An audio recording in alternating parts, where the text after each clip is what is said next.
si Rodante Marcoleta. No?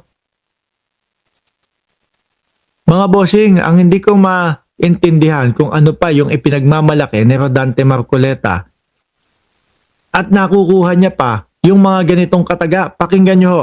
Ko tungkol sa China. Paano ko dinepend ng China? You tell me. When? Doon pa nga lang po sa KIG, sir. No? I-give up yung KIG. Oh. Yung mga sinasabi nyo sa Senado, sir. Tapos sasabihin nyo pa sa amin yan, hey, sir, kapag ka ako tinanong mo, harapan yan, sasabihin ko sa iyo mismo, doon sa Senado mo sinabi yon. Nung kausap mo si Senator Ping Lacson. Tapos pag hiningan ako ng resibo nito, ipapakita ko yung mismong recorded do na i-give up yung KIG. Di ba? Di ba pinapatanggal niya yon nung nakaraang linggo, mga nakaraang buwan, pinapatanggal niya yun?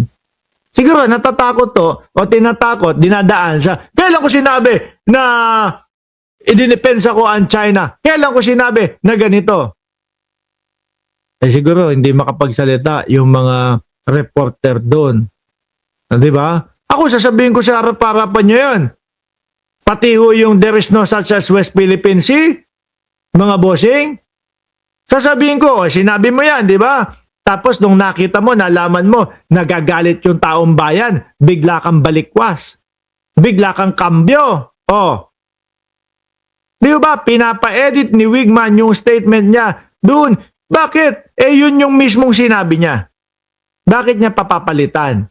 Si Cubeta, tigas na lang ng mukha ang pinaglalaban niyan. Oh. Eh, minsan napapatanong na ho din ho ako eh. Para kasi, bigla mong bawiin or bigla mong o panindigan mo yung mga mali na mga sinabi mo, kumbaga,